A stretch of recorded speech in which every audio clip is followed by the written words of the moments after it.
और अब खबरें तफसील से। हर घर तिरंगा मुहिम का असर अभी से दिखने लगा है। मुल्क भर में इस मुहिम को लेकर जोश व खरोश देखा जा रहा है।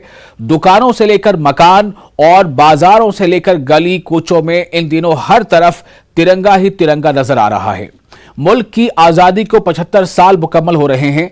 ऐसे में वजीर आजम नरेंद्र मोदी ने अवाम से अपील की है कि हर घर तिरंगा लहराकर जंग आजादी में शहीद होने वाले जवानों को खिराज अकीदत पेश किया जाए।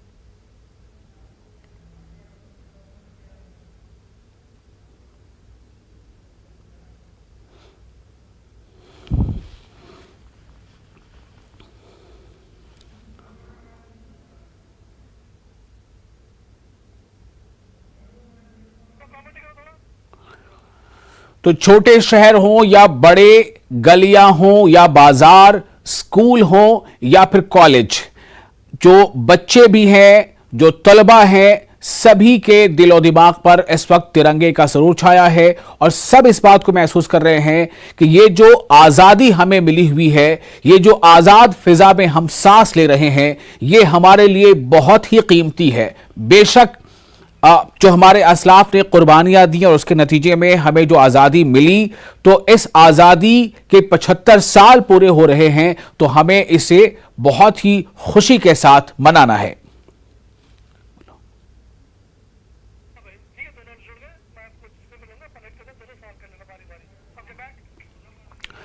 तो किस तरह का माहौल है, किस तरह की तैयारियां हैं? चूंकि वजीर आजम ने खास तौर से 13, 14, 15 के बारे में कहा था, लेकिन उसके पहले से ही नज़ारे देखने को मिल रहे हैं।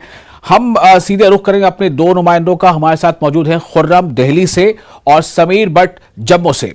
आप दोनों का इस्तकबाल करते हुए खुर्रम और समीर, आप दोनों का इस्तकबाल है। खुर्रम, आपसे पहले जानना चाहेंगे दिल्ली में किस तरह की गहमा गहमी है, किस तरह की तैयारियां हैं, और तैयारियों से भी ज्यादा क्या आप ये महसूस कर रहे हैं कि आजादी के 75 साल पूरे हो रहे हैं, तो इस बात को लोग खुद भी दिल से जो है आम जो यौम आजादी होती है उसके मुकाबले ज्यादा खुश नजर आ रहे हैं, वो चाह रहे हैं कि खुशियों का इजहार भी हो।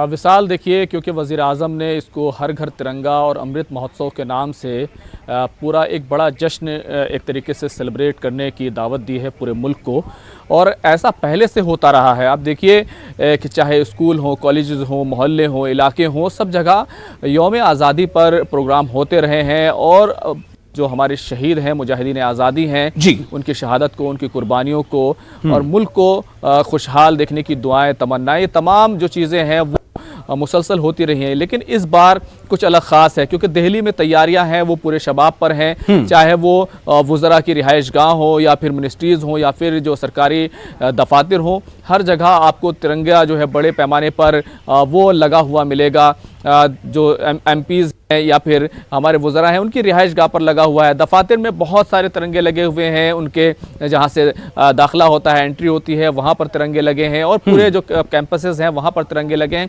और इससे आगे बढ़कर आप देखिए कि जो दिल्ली के अलग अलग इलाके हैं वहाँ पर सड़कों के किनारे तिरंगे लगे हैं। यहाँ दिल्ली का जो बिल्कुल सेंटर इलाका है ITO, वहाँ पर और लुटियन जोन में जो है बड़े पैमाने पर तिरंगे लगाए गए हैं। ये तमाम चीज़ें हुई हैं, और इसका असर आप देखिए तो जो हमारी मार्केट है वहाँ पर जो तिरंगों की मांग है, क्योंकि हर घर तिरंगा का जो जिस अज़्म का इजहार किया गया और जिसके लिए एक पूरी मुहिम चलाई गई है, वो मांग पूरी नहीं हो पा रही है। आज भी कई स्कूलों में, बहुत सारे स्कूलों में प्रोग्राम हुए हैं, और कल जामिया मिलिया इस्लामिया में सुबह से ही तिरंगा रैली निकाली जानी है। शाम को 4 बजे भारतीय जनता पार्टी के कारकुनान रैली निकालेंगे। इसी के साथ साथ जो बहुत सारे इलाके हैं उनमें अलग अलग जो मकामी लीडर्स हैं वो तमाम के तमाम जो है प्रोग्राम निकाल रहे हैं। लोग तिरंगा खरीद रहे हैं, तिरंगे के बारे में बात कर रहे हैं। जो सियासी पार्टियां हैं वो भी अपने अपने अंदाज में, अपने अपने मफादात को देखते हुए वो इस पूरी मुहिम में, यानी कि यौम आज़ादी का सेलिब्रेशन जो है उसमें ज़रूर शामिल है। कांग्रेस पार्टी की तरफ से जो हमारे पहले वज़ीर आज़म हैं पंडित जवाहरलाल नेहरू, उनकी DP के साथ कहीं ना कहीं इस मुहिम से एक तरीके से को जोड़ा गया है।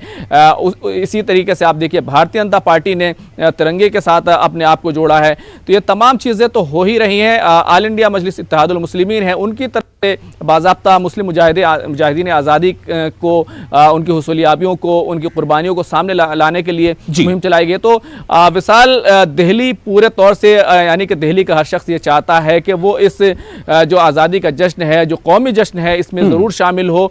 यही वजह है कि आम हो, ख़ास हो, बच्चे हो, बूढ़े हो या ख़वातीन हो, सभी लोग जो है वो तिरंगे से अपने आप को जोड़ने की कोशिश कर रहे हैं। थोड़ा एक सवाल यहाँ पे कहना चाहता हूं कि जो इदारे हैं, खा वो सरकारी इदारे हों, सरकारी दफातर हों या तालीमी इदारे हों, वहां पर तो इसका नज़्म अच्छा होता है। लेकिन मेरा सवाल खास तौर से ये है कि जो आम लोग हैं, जिनका ना किसी दफ्तर से ताल्लुक है सरकारी या प्राइवेट, ना किसी तालीमी इदारे से, जो आम लोग हैं जो रोजमर्रा की जिंदगी में चाहे वो छोटे बड़े ताजिर हों या फिर किसी और दूसरे माश से जुड़े हों, क्या इनमें भी आप इस बार एक तब्दीली देख रहे हैं? इनमें एक खास तौर से इनमें एक नया जोश नजर आ रहा है? यौम आज़ादी पर आम लोग चाहे वो सड़कों पर आपको दिखाई देते हो दिल्ली में, खास तौर से जो तिरंगे अपनी गाड़ियों पर लगाने का एक रिवायत रही है, लेकिन इस बार ये रिवायत बहुत दूर तक गई है। मुख्तलिफ गाड़ियां हैं, मोटरसाइकिल्स हैं या फिर ऑटो हैं या फिर अपनी अपनी गाड़ियां हैं, वहां पर ख़ास तौर से लोग तिरंगे लगा रहे हैं और उनको जो है वो गाड़ी पर लगा करके वो बाज़ाब्ता सफ़र कर रहे हैं। ये एक चीज़ देखने में आई है। घरों के ऊपर हमने तिरंगे लगे हुए देखे हैं, दुकानों पर तिरंगे लगे हुए देखे हैं। तो जो बच्चे हैं वो भी तिरंगे खरीद रहे हैं, खवातीन तिरंगे खरीद रही हैं। तो कहीं ना कहीं अपने आप को इस यौम आज़ादी से, ये जो जश्न है 75 साल जश्न आज़ादी है, इसको कहीं ना कहीं लोग जोड़ रहे हैं, खुद इसमें शामिल होना चाहते हैं, अपना अपना एक हिस्सा ढूंढ रहे हैं कि हम किस तरीके से इसको सेलिब्रेट कर सकते हैं। पुरानी दिल्ली में यहाँ पुरानी दिल्ली में एक बड़ा बाजार लगता है, वहाँ पर भी पतंगों का बाजार है। वहां पर जो मांग सबसे ज्यादा है वो तिरंगे वाली पतंगों की सबसे ज्यादा है।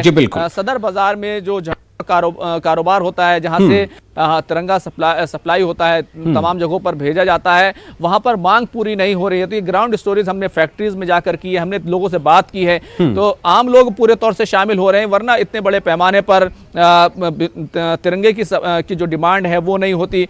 कल जामिया मिलिया बिल्कुल खुद हमारे साथ समीर जुड़े हैं जम्मू से, मैं उनके पास चलना चाहूंगा। और समीर, आपके पास आ रहा हूं। जम्मू कश्मीर तो उसे तो कुदरती हुस्न मिला हुआ है, खूबसूरती का, लेकिन खूबसूरती के इस हुस्न में क्या वाकई 75 साल आज़ादी का जो जश्न है, यानी जो 75 साल पूरे होने वाले हैं उसका जो जश्न है, क्या उसकी रंगें, उसकी खूबसूरती के रंग में बिखर रहे हैं वहां?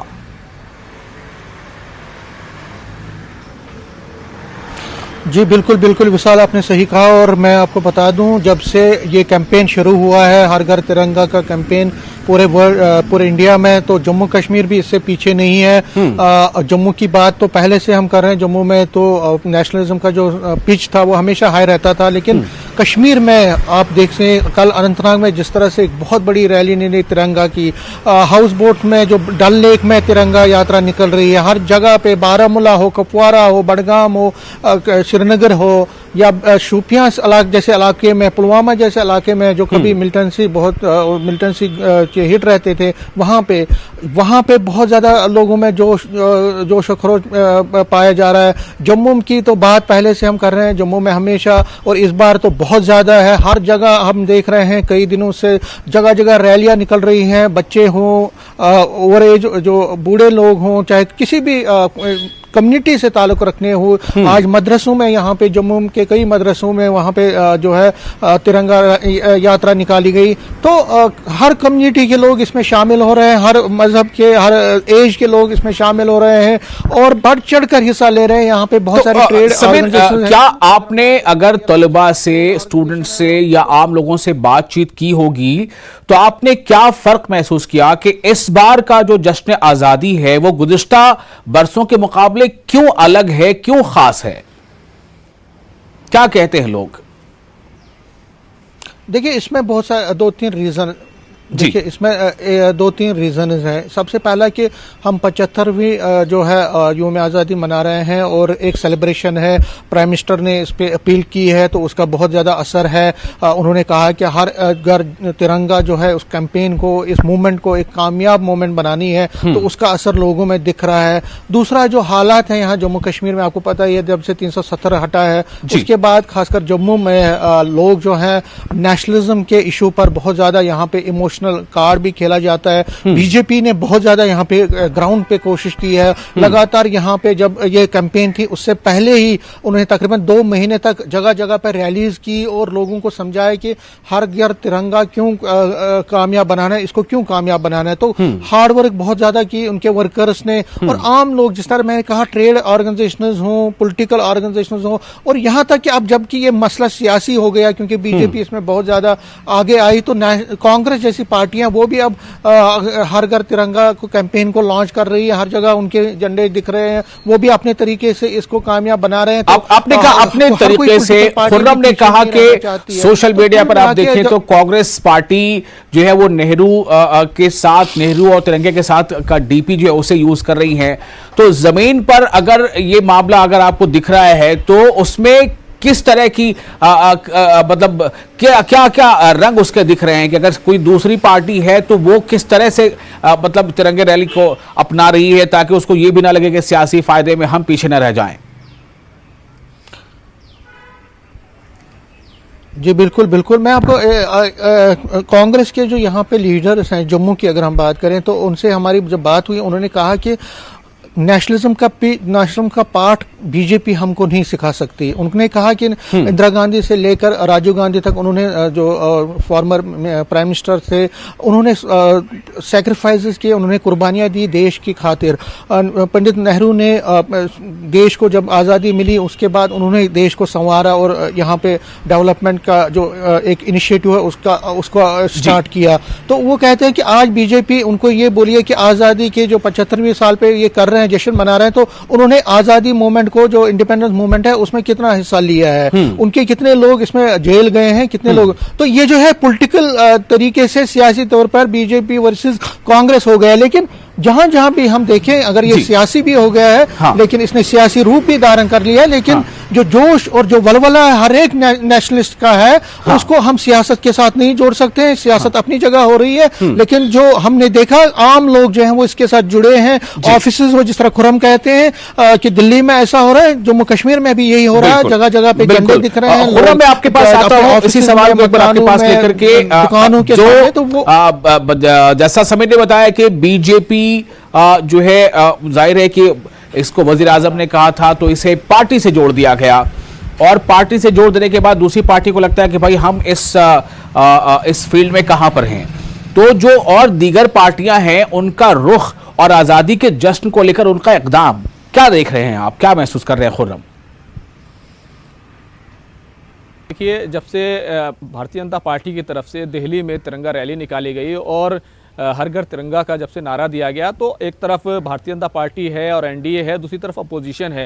अपोजिशन आरएसएस के हवालों से उनको भारतीय जनता पार्टी को घेरने की कोशिश करती है, और इसी तरीके से चाहे सावरकर हो या फिर हेडगेवार हो, उन तमाम पर एक सवाल उठाती है जो अपोजिशन पार्टियां हैं कि भारतीय जनता पार्टी को कौमियत का पाठ पढ़ाने का, देशभक्ति का पाठ पढ़ाने का कोई हक नहीं है।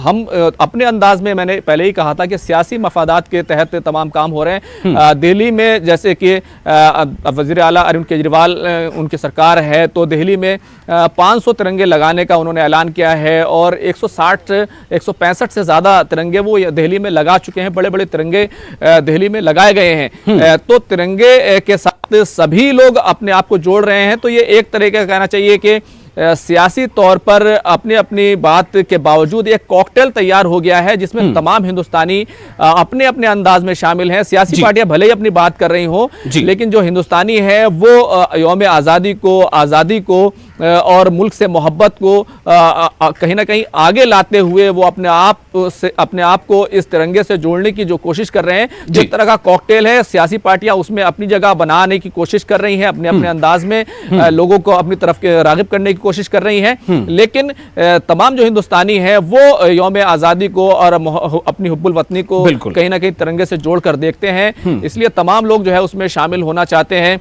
आप देखिए कि गुजरात को लेकर के भारतीय जनता पार्टी और आम आदमी पार्टी आमने सामने है, इल्जामात हो रहे हैं, लेकिन तिरंगे को लेकर के सभी लोग प्रोग्राम कर रहे हैं और सभी लोग जो है वो इस पूरी मुहिम में शामिल हैं और अपने अपने अंदाज से शामिल हो रहे हैं। बहुत शुक्रिया खुर्रम, दिल्ली से आपका, और समीर हमारे साथ जम्मू से जुड़े थे, आप दोनों का बहुत शुक्रिया। तो खुर्रम और समीर ने हमें बताया कि किस तरह का माहौल देखा जा रहा है आम लोगों में, स्कूली तलबा में किस तरह का जोश है। चूंकि हिंदुस्तान के आजाद होने के 75 साल मुकम्मल हो रहे हैं, तो ये जश्न छोटा तो बिल्कुल नहीं है। लेकिन सबसे अहम सवाल यह है कि क्या इस जश्न में, क्या इस तिरंगे की रैली में या तिरंगे फहराने में इसके पीछे भी सियासत है? बिल्कुल है, लेकिन सियासत में अगर इख्तिलाफ भी है तो वो पॉजिटिव है, ये बहुत अच्छी बात है। दूसरी खबर की तरफ बढ़ते हैं। बिहार के वजीर आला नीतीश कुमार ने मरकज पर बड़ा हमला बोला है।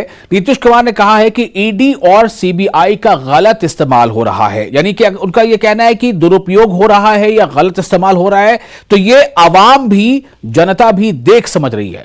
इस मौके पर नीतीश कुमार ने अपोजिशन को मुत्तहिद करने की बात दोहराई है।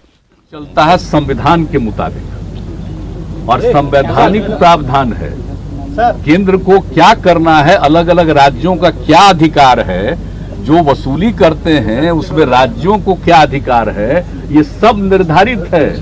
अगर इसमें किसी तरह की कोई दिक्कत होगी तो अपना ही जवाब देना पड़ेगा। हमको ये सब कुछ अभी नहीं कहना है, आगे देखेंगे।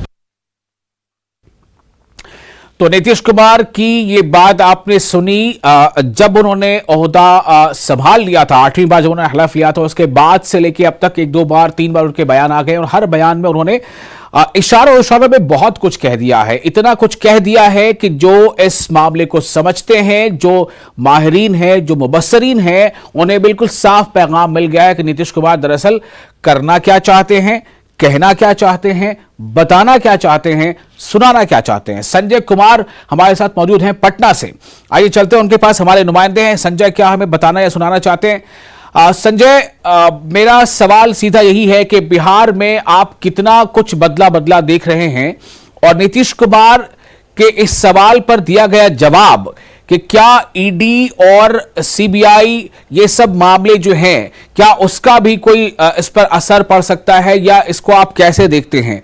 तो मेरा आपसे सवाल संजय ये है कि बिहार में लोग नीतीश कुमार के इस कदम के बारे में या जो पॉलिटिकल जो एनालिस्ट है वो इस बयान के बारे में क्या कहते हैं? देखिए, निश्चित तौर पर जब से नीतीश कुमार ने महागठबंधन के नेतृत्व वाली जो सरकार है उसकी सत्ता संभाली है, उसके बाद से भाजपा लगातार नीतीश कुमार पर हमलावर है और नीतीश कुमार भी एक तरीके से कह लीजिए कि भाजपा पर हमलावर है। एक आरोप प्रत्यारोप का जो दौर है वो लगातार जारी है।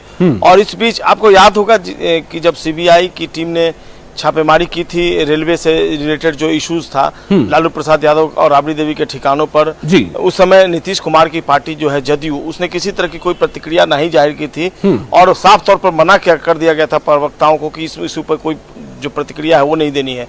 जब पत्रकारों ने पूछा नीतीश कुमार से कि सीबीआई रेड कर रही है लालू प्रसाद यादव और उनसे जुड़े लोगों पर, तो उन्होंने कहा कि जिन्होंने रेड करवाया, जिनका मतलब है, आप उन्हीं से जाकर इस बारे में प्रतिक्रिया लीजिए, हमें इस पर कुछ नहीं करना है। तो एक सवाल जरूर उठता है। हाल के दिनों में आपने देखा होगा कि ईडी ने जिस तरीके से सोनिया गांधी, राहुल गांधी से लगातार पूछताछ की है और उसके बाद सियासत जो है वो काफी गर्मा गई थी। तो ये सवाल किया गया, चाहे नीतीश कुमार हो या जदयू के राष्ट्रीय अध्यक्ष या जदयू से जुड़े जो तमाम बड़े नेता हैं, उनसे जब ये पूछा गया कि सीबीआई और ईडी जो है वो लगातार एक्शन ले रहे हैं, तो उन्होंने कहा कि डरे वो जो बड़ी बड़ी कंपनियां खोल कर रखे हैं और दूसरे आय के स्रोत हैं उनके पास, तो हमें इस बात का कोई डर नहीं है क्योंकि सांसद और मंत्री, मुख्यमंत्री के अलावा हमारे पास आय का कोई दूसरा स्रोत नहीं है। और ये बात सही है कि जिस तरीके से हाल के दिनों में, हाल के महीनों में बेजा इस्तेमाल किया गया है, तो हमें इस बात का कोई डर नहीं है क्योंकि हमारे पास न कोई आय से अधिक संपत्ति है, न कुछ ऐसी बातें हैं जिससे लेकर हमें कोई खौफ ज्यादा हो। लेकिन ये बात सही है कि हाल के दिनों में सेंट्रल गवर्नमेंट ने जिस तरीके से बेजा इस्तेमाल किया है इन एजेंसियों का, वह राजनीति के लिए सही कदम नहीं है। जी विशाल, एक बात उन्होंने ये भी कही कि ऐसी कुछ एजेंसियां हैं जो केंद्रीय एजेंसियां हैं और उनका अगर दुरुपयोग होता है तो ये सब जनता जानती है। इसको, इस जनता के का ये जो शब्द है या जनता को बीच में लाकर उन्होंने क्या बताने की कोशिश की है? जी बिल्कुल, ये उनकी स्ट्रेटेजी है और वो बताना चाहते हैं कि हाल के दिनों में उन्होंने दृष्टांत भी दिया। हाल के दिनों में जो जांच हुई, चाहे वो कांग्रेस के नेताओं पर हुई या फिर लालू फैमिली पर भी, लालू के जो रेलवे में उनके सचिव थे, आप सचिव थे भोला यादव, वो फिलहाल अभी अरेस्ट है, वो जेल में है। तो वो मानते हैं कि ये जो कार्रवाइयां चल रही हैं इसको जनता अपने हिसाब से देख रही है कि ये पूर्वाग्रह से ग्रसित होकर राजनीतिक तौर पे ये उठाया गया कदम है और इसके बारे में हमें कुछ नहीं करना है। लोग रियलाइज करते हैं और जो परसेप्शन बन रहा है उसमें जनता भली भांति समझती है कि ये जो कार्रवाई चल रही है वो किस मकसद से चल रही है और क्या इसका एजेंडा है। तो वो जनता को बीच में लाकर खड़ा करना चाहते हैं। उनका कहना है कि जो भी ये एक्शन है उसको लोग जो है, जो वोटर्स हैं, जो आवाम है, वो इस बात को अच्छी तरह जानते हैं कि ये केवल और केवल पॉलिटिकलाइज किया जा रहा है इस इश्यूज को और पूर्वाग्रह से ग्रसित होकर राजनीतिक द्वेष की वजह से इस तरह का जो कदम है वो उठाया जा रहा है। यही जाहिर करना चाहते हैं नीतीश कुमार और यही वो बताना चाहते हैं। जी विशाल, एक छोटा सा सवाल है, छोटा सा जवाब भी चाहूंगा। बेशक आपने जदयू के या आरजेडी के कई नेताओं से बातचीत की होगी, ये सवाल तो सबके मन में है ही कि क्या हुआ अभी महाराष्ट्र में और क्या अभी हो रहा है बंगाल में। यानी कि एजेंसियों का डर तो सताता जरूर होगा। तो बेशक नीतीश कुमार अगर ये कहते हैं कि जिनके पास ऐसा कुछ है वो डरें, हम क्यों डरेंगे, लेकिन मैं आपसे जानना चाहता हूं कि आम तौर पर एक मनोभाव क्या है कुछ नेताओं का, वो क्या इस बात को लेकर वाकई अलर्ट है कि ऐसा कुछ हो सकता है? देखिए, खुले तौर पर कोई बताना नहीं चाहता है, मन में जरूर ऑफ द रिकॉर्ड जरूर बात होती है कि जो हाल के दिनों में जिस तरीके से सीबीआई या फिर ईडी एजेंसी है उसको जिस तरीके से यूज किया गया, तो हो सकता है क्योंकि बिहार में भी कई ऐसे घोटाले हैं, खासकर सृजन घोटाला की हम आपकी बात कर लें। सृजन घोटाला जो है वो यही जो 10 ईयर था, एनडीए का शासनकाल था, उसी के समय में सृजन घोटाला जो कई अब तक का सबसे बड़ा घोटाला बताया जा रहा है, तो वो एक इशू है और ऑफ द रिकॉर्ड नेता मानते हैं कि अगर इस तरह की बातें आएगी तो उसको फेस किया जाएगा। कहीं ऐसा तो नहीं है संजय, सृजन चूंकि एनडीए के दौर का है तो उस पर तो फिर सवाल जब उठेगा तो फिर सवाल ये भी उठेगा कि भाई एनडीए में तो आपकी पार्टी भी थी, उनकी पार्टी भी थी, तो दोनों पार्टी के नेता इसमें शामिल होने चाहिए, कार्रवाई होगी दोनों के ऊपर होनी चाहिए, क्या ऐसा कुछ? जी बिल्कुल बिल्कुल बिल्कुल ये बात सही है आजम, लेकिन सबसे बड़ा सवाल है कि सत्ता किसके पास थी। सत्ता की चाबी नीतीश कुमार, मुख्यमंत्री नीतीश कुमार और उनके शासनकाल में जिनकी छवि जो है वो पाक साफ रही है, उनके शासनकाल में हुआ है। और जो ज्यादातर जो इसमें मामले आए हैं वो सत्तारूढ़ दल से जो जुड़े लोग हैं वो लपेटे में है। तो ये बात सही है कि इसमें नाम भी आया था, कई जो बीजेपी से जुड़े लोग थे, उनके रिलेटिव थे, उनका भी नाम आया था इसमें। लेकिन चूंकि मुख्यमंत्री के तौर पे नीतीश कुमार थे, इसलिए जाहिर सी बात है इसमें उनको घेरने की कोशिशें लगातार चल रही थी। और देखना होगा इस पूरे मामले में अगर कोई इस तरह का इस्तेमाल होता है या फिर डीए केस की ही बात कर ले, कई ऐसे मामले हैं जिसको लेकर अगर किसी तरह की बात आती है सामने, हालांकि पुख्ता तौर पर उन्होंने अपनी तरफ से सफाई दे दी है कि मेरे पास कोई ऐसा इशू नहीं है, हमने ना कोई अप्रत्याशित जो आय है, जो डीए केस है वो बनता है हमारे ऊपर, हमने कोई कभी आय से अधिक संपत्ति हम या बड़े जो नेता उन्होंने कभी तो कुल मिलाकर ये है कि नीतीश कुमार ये जानते हैं कि ऐसा कुछ हो सकता है कि भविष्य में हो, लेकिन उन्होंने एक तरह से बिहार के आवाम को या अपने वोटर्स को, अपने हिमायतियों को यह एहसास करा दिया है कि ऐसा नहीं है कि जो सब कुछ हो रहा है, जो दिख रहा है बिल्कुल तस्वीर वैसे ही है, बल्कि इसके पीछे सियासत भी छुपी हो सकती है। बहुत शुक्रिया संजय तमाम बातचीत के लिए और जानकारी के लिए। तो संजय में बता रहे थे कि नीतीश कुमार ने ऐसा बयान क्यों दिया, इसके पीछे का मतलब क्या है। तो बिहार की ये थी तस्वीर। और इस वक्त अब आपको हम बता दें एक अहम खबर, जम्मू कश्मीर से बड़ी खबर आ रही है। रामबन से 2 मिलिटेंट गिरफ्तार किए गए हैं, सिक्योरिटी फोर्सेस और जम्मू कश्मीर पुलिस ने गिरफ्तार किया है। गिरफ्तार मिलिटेंटों से पुलिस पूछताछ कर रही है। जैसा आपको हम पहले ही बता चुके हैं कि आजादी के 75 साल पूरे होने के मौके पर जो प्रोग्राम्स होने हैं, स्वतंत्रता दिवस समारोह होना है, उसको लेकर बहुत ज्यादा अलर्ट पर है खुफिया एजेंसियां और जम्मू कश्मीर पुलिस। तो जम्मू कश्मीर से खबर अब ये आई है, बड़ी खबर है कि रामबन से 2 मिलिटेंट गिरफ्तार किए गए हैं और सिक्योरिटी फोर्सेस और जम्मू कश्मीर पुलिस ने ये गिरफ्तारी की है। गिरफ्तार मिलिटेंटों से पुलिस पूछताछ भी कर रही है। हो सकता है कि इनसे पूछताछ के बाद कुछ और खुलासे हों, कुछ और नाम सामने आए, कुछ और अगर कोई मंसूबा है तो उसका इंकशाफ हो।